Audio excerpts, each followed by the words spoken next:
another edition of the Deals for Dentists podcast. Today we have Jason James. He is zooming out of Vancouver, and he is the president of diplomatic.ai. And Jason, thanks for joining us today. Thank you for having us here. So you can go to dealsfordentist.com and find Diplomatic's promo offer, which is $0 out of pocket, profitable revenue stream. And it's called Compassionate Collections. So Jason, tell me all about Diplomatic AI and how you help dentists. Absolutely. So the number one thing right now is we're coming out of a pandemic. There's all types of issues going on. There's a lack of hygienists. There's a lot of issues. And the number one thing that we help with is just getting additional cash flow. And this is cash flow where there's zero out-of-pocket expense and there's no repayment required. So what we're doing that's different than everyone else is we've partnered with the top collection agencies that are actually compassionate, meaning they don't disrupt the lifestyle of patients. And we're able to place the debt with an agency that actually follows the guidelines that you want. For example, it could be email only, it could be a combination of calls and letters, and we're able to go back outside the statute of limitation if you're comfortable with it, or we can remain within it. So we're able to tailor the experience according to what each practice actually wants, as opposed to you just willy-nilly picking any agency and praying that it works out for you. Okay, so Diplomatic is not necessarily, it's not a collections agency. It's more of like a platform that helps us get matched or choose a collection agency. Is that right? Yeah, so we manage the entire process. One of the things when you're going back to collect debts that are 3, 4, 5, 6, 7, 8 years back is there's a lack of up-to-date contact information. So if you were to go directly to a collection agency, they would literally just take all of this out-of-date information, call it, and then say, hey, we tried our best. Now, the difference with us is we go out of pocket to do what's called skip tracing, which is getting the up-to-date contact information of folks, because you know how modern times are, people change phone numbers and emails all the time. So you need to get that up-to-date contact information, because truth be told, the number one reason why most folks are unhappy with their collection agency is because the recovery rate is low. And the reason for that is quite simple. They just don't make contact with enough people. So the way to do that is to pay out of pocket, which we cover, of course, to get that up-to-date contact information. So the more people you contact, the more you're able to get in touch with and get started with a payment plan and ultimately have a higher recovery rate. So your traditional collection agency, they're just not keeping up to date contact information, so they're not getting a hold of these patients. Is that the biggest issue, where they're not collecting the It's actually the responsibility of the practice to maintain up-to-date contact information. But as you know, patients move out of state, they go elsewhere. So you're not necessarily updating that contact information on a regular basis. So when it gets passed to collections, essentially what's happening is you're sending over a bunch of out-of-date contact information. So then when the collections process initiates, you're literally just wasting a bunch of time calling a bunch of information that's no longer even relevant. So skip tracing, is that like a patient tries to skip town and you can't find them and you got to get their updated contact info? Is that skip tracing is just simply the practice of getting up-to-date contact information for folks. Gotcha. Okay, so now you call it compassionate collections, and is that because, like, for example, my practice, it's a family practice. We're very much part of the community. My kids go to school here.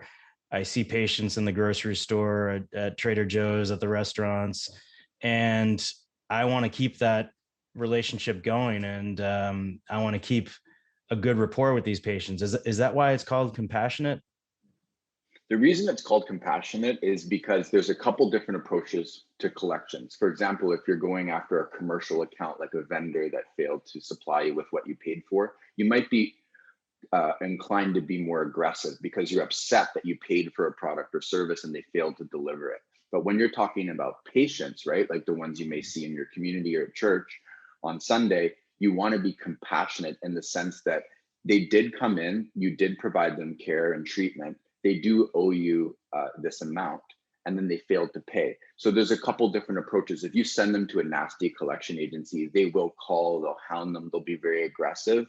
And that's not what we want. So what we're looking for is to get them with an agency that truly is compassionate. And the difference between compassionate and not compassionate is being gentle on the phone, offering solutions, and saying, instead of saying, hey, look, you have an outstanding balance of $868, you need to pay this now.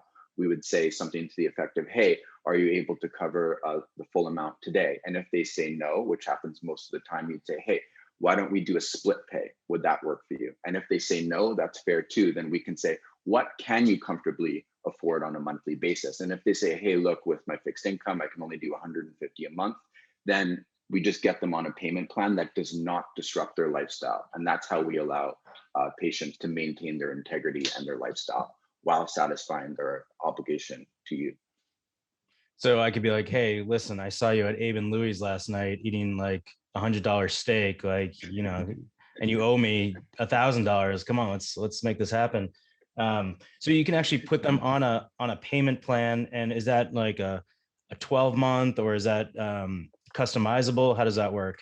Yeah, it's customizable according to what the actual amount is, right? So it depends, how big is that debt? Is it an outstanding debt of $200? Maybe it was just hygiene, or maybe it's cosmetic dentistry, and we're looking at multiple thousands of dollars. So it really just depends on what is the total amount, and then also rewarding them. So if they do jump on a payment plan right away, then of course we have what's called settlement authority. So we're able to just shave off some of the amount that's owed, just to reward them for actually jumping on that payment plan without needing to, hound them.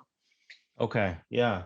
So, do you find that every practice is different, and, some dental offices want to collect every penny, whereas, mine, I may say, I know these patients, I'll write some off, or I'll give them a little break, or is every dental office just completely different?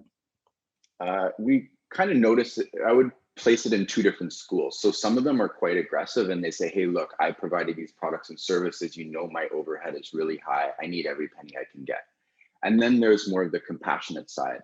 And the way we coach them through that process is very simple. We just say, look, you are in control. If there's certain patients that you do not want to send to collections, we'll walk you through the process of how to remove those from your database before you push them to collections. Meaning, if there's anybody over the age of 80 or terminally ill or whatever that criteria is, remove them from the spreadsheet before you submit it, so that we never even have their contact information in the first place. And that's the way to safeguard against contacting people and then having that back and forth.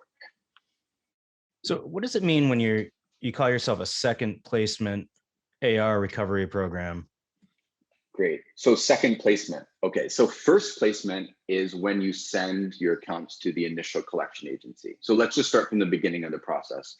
You provided care to patients, and then most likely you have your billing coordinator or office manager call for 30, 60, 90, perhaps 120 days internally, right? And then when you failed, whatever you failed to collect at that point goes to a collection agency. And what typically happens is they just send a couple letters, or they call for maybe 6 months, maybe a year, and then typically they stop. So if you were to contact your collection agency right now and ask for what's called an activity report, you would see a massive drop off around that point.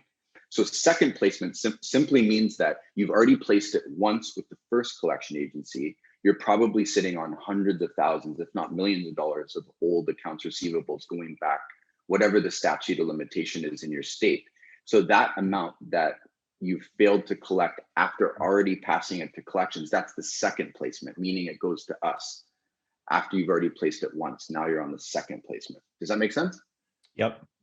Perfect. Now, do collection agencies, what is their like typical, would you say, recovery rate? And is that so different between, like, let's say I have a heavy PPO, or I'm a mass health type of practice versus a fee for service practice, or urban versus suburban versus rural? Is it just every practice is so different?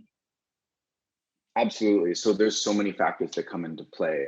Sometimes there's lower income demographics. Those ones typically are harder to collect from. So the recovery rate can be lower, as opposed to if you're in Beverly Hills, obviously it's a lot easier because it's a wealthier area. So there's a lot of factors that come into play. Also the age of the debt, right? So if you call somebody from let's say 6 months ago, they may still remember the care that you provided. But if you call them 2, 3, 4 years later, they may not even recall.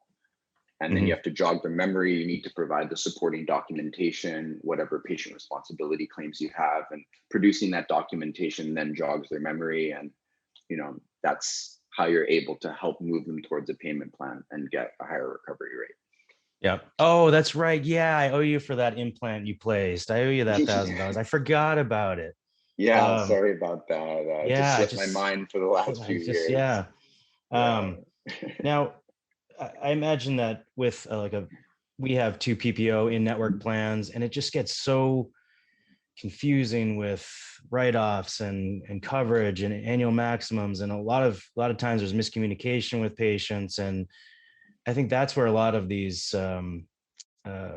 this AR can come into play, versus if I was just a total fee for service practice where this is the cost, this is what you owe me. When you start adding PPO plans, it just makes everything so much more tricky and difficult. Do you find the same thing?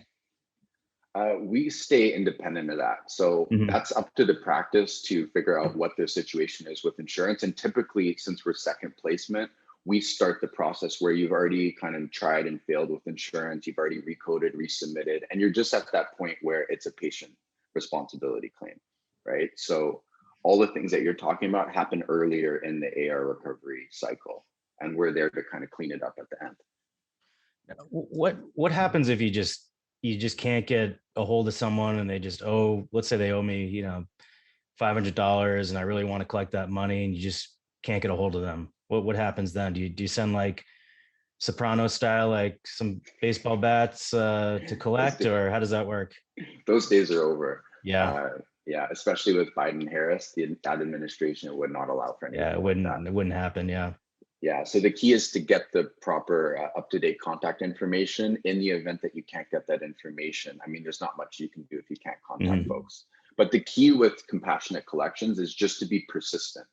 And what we mean by that is if you send it to a traditional collection agency, they may call a couple times, send a couple letters, and then just give up. But the reality is, especially in today's economy, a lot of folks are struggling financially. So what you need to do is call and stay in touch with them the maximum legally allotted time per state regulation, because what happens is during tax season, there's a refund. They may have the surplus funds to pay off, the debt that they owe the practice. Or another time is when there's a stimulus check, right? Then all of a sudden they have an influx, and that's when they're in a better position to start on that payment plan. So you just need to be in touch with them regularly to catch them at the right time. And now, did you say there was a legal amount of time where, is it like a year where you can keep in touch with them, and then after that, is there a law where it says you can't continue to, I guess, like, I don't know the word, harass these patients? How does that work? Yeah, so every state is very, very different, right? So there is a maximum amount of times you're allowed to contact a patient on, let's say, a weekly or a monthly basis. And then also there's statute of limitations within each state. So for example, in Maryland, you can only go back 3 years. In Rhode Island, it's 10 years. Most states are 4, 5, 6 years. So of course we need to be aware of that and follow all the regulations. That wasn't a good word I used, harass. Compassionately contact the patient. Compassionately harass people would not be something that would be a good way to describe this. But so do you call, email, and text, or how do you get in touch with the patients?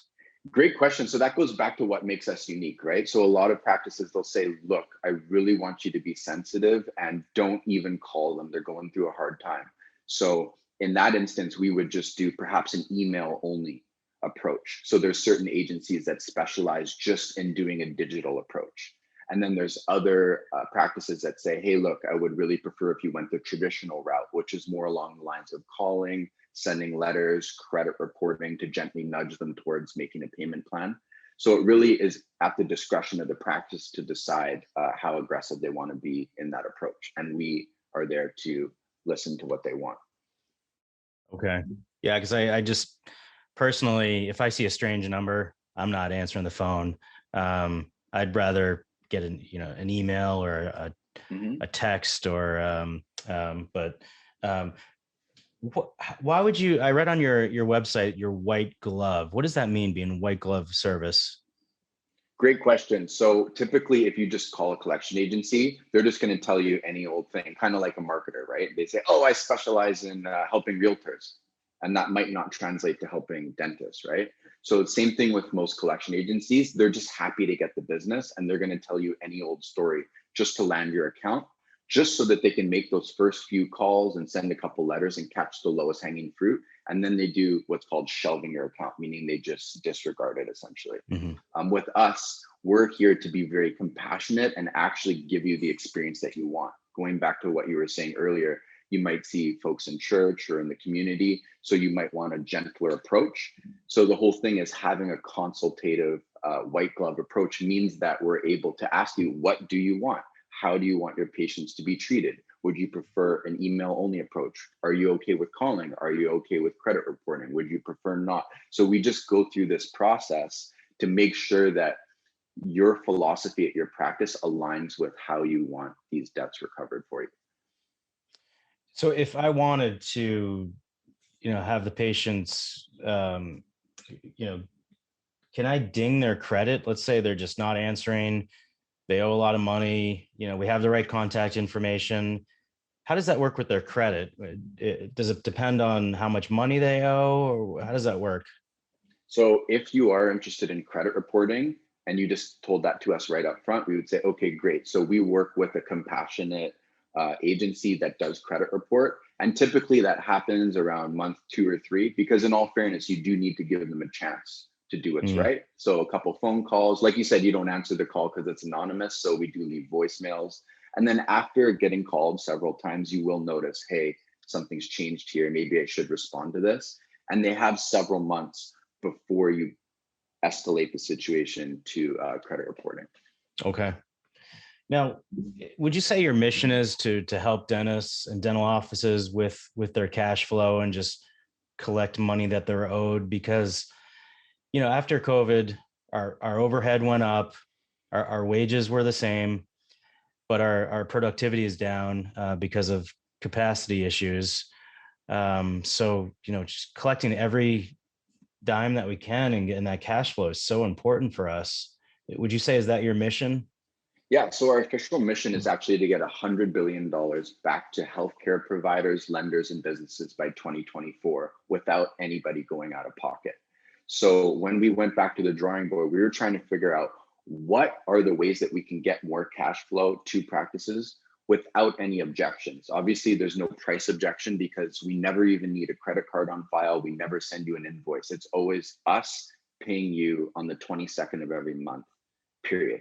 So there's no price objection, unlike when you sell a product or service or marketing. And secondarily, we're here to do it the way that you want, right? So you don't have to have that fear that you're going to go to a really nasty collection agency. You can go the compassionate route. You're in control. And yeah, absolutely. The whole goal is just like you said, costs went up.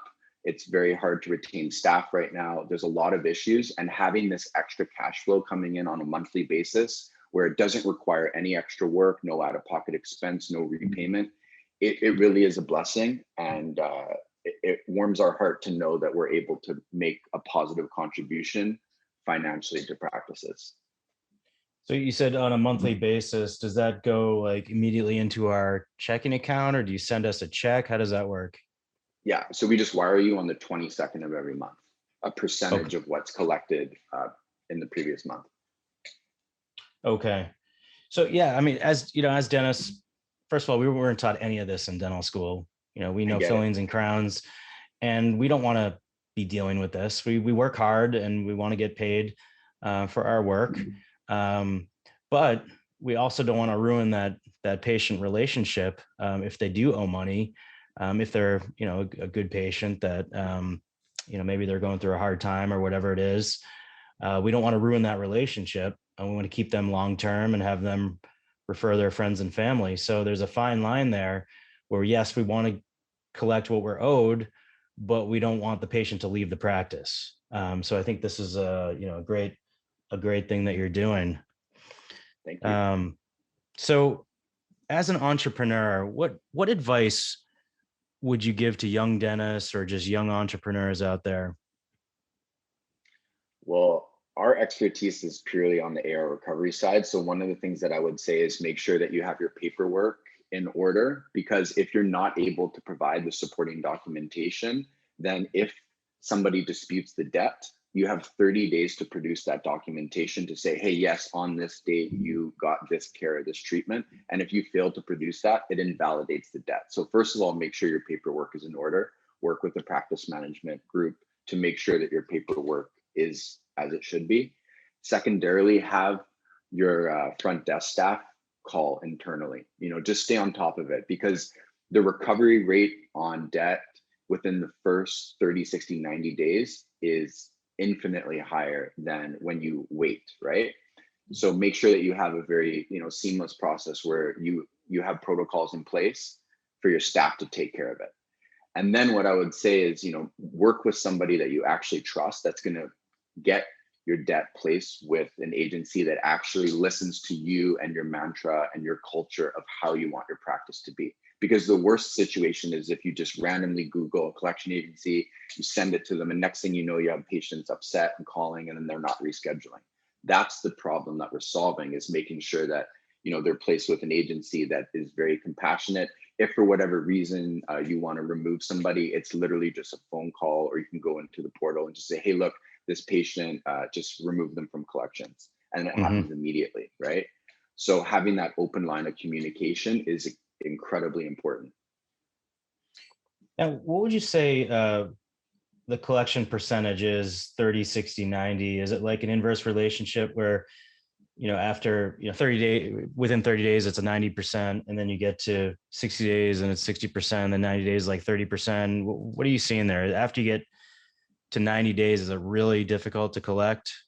So typically we're not involved at that stage, right? So that Mm-hmm. that comes down to the individual practice. So that really is a function of your front desk team. Mm-hmm. How diligent are they? Are you calling? Are you leaving voicemails? Are you texting? Are you emailing? Are you calling once a week, once a month? So that, to answer your question, it's all over the map, right? Some practices are very aggressive and they're on it, and some just let it linger. And that's the reason that practices can accumulate hundreds of thousands, if not millions of dollars of debt over the years, because they're not on top of it in the first 30, 60, 90, 120 days. Okay. Yeah. So, this is just money that, I'd be watching the bank account on every, the 22nd, seeing what comes in. I mean, this is it's really risk free, correct? For the dentist, it's all, your company is all performance based, right? 100% performance based, absolutely. So the other question that we do get asked quite a bit is, what is the fee? What is the cost, right? So since we are taking on the entire recovery cost, we just have a quick consultation, and we just need to understand what is the volume of debt, what is the average balance, what state are you in, just a few things like that. And then by the end of the call, we offer a percentage, right? So for X dollars that we collect, we retain this amount, and the balance is paid to you on the 22nd of every month. But absolutely, it's what you said. This is money you otherwise would never get, right? So either you place it and we work together and you get an extra additional revenue stream coming in every month, or you just write it off and you never get it. And the longer you linger, the harder it is to collect. Yeah. So eventually it becomes, truly uncollectible if you let it linger long enough. Now, does diplomatic work with other health professions, or are dentists the only suckers out there, or do you just work with dental offices? No, we work with all different healthcare providers. And are dentists like the top of the list as far as AR and I wouldn't say top of the list, because most dentists are pretty on top of their AR mhm. situation. It would be more along the lines of higher dollar amount. So that would be surgeons. If you're doing a surgery for 50 grand, 100 grand, or a hospital system, they're notorious for letting AR linger. So they may have 20, 30, 40 million in AR over, 3, 4 years. Most dentists probably don't have tens of millions in outstanding accounts receivables. Thankfully for them, right? Now, what's your journey? How did you get involved with this business? Great question. So I was more on the patient care coordination side. And that's more helping answer the phones and doing recalls and reappointments and just different things to help the front desk, nurturing leads because you're paying a marketer, Facebook ads, a couple grand a month. And then what you notice is that your front desk staff doesn't have the time to call them. So I was doing a lot of remote administrative services. But then when the pandemic hit and there were certain shifts happening, I noticed that people don't want an extra expense, right? Because at the end of the day, anything that you need to pay every month is an expense. So then what we did was we just went back to the drawing board and we said, what can we do to add value in the form of cash flow where there truly is no out-of-pocket expense? So then we decided to, shift gears towards, what we're doing now. Okay, awesome. Jason James, president of diplomatic.ai. Again, you can go to Deals for Dentists and you can find their promo offer, $0 out of pocket, profitable revenue stream, compassionate collections. Jason, any last words of wisdom that you want to share with those young dentists out there? Just get on top of it from day one, right? Because at the end of the day, especially with today's economy, times are tough. We don't have a positive outlook overall for the economy. You're probably seeing this already. So being on top of your AR earlier in the cycle is just going to mean that you're going to have a better financial situation and you're not going to let it linger. And 3, 4, 5 years from now, come to me and say, hey, look, I have $1 million that's owed to me. It's better if you can just collect as much upfront as possible because you know that you need that cash flow to support your expenses on a monthly basis. So the faster you can get on top of it, the better your lifestyle is going to be. And that ties into you, right? Being a stress-free dentist means collecting the money you're owed as soon as possible. And it really comes down to lifestyle at the end of the day, right? Yeah, and me likey the cashy. And this is, like I said before, we worked hard for this revenue, and we have, our overhead is not cheap.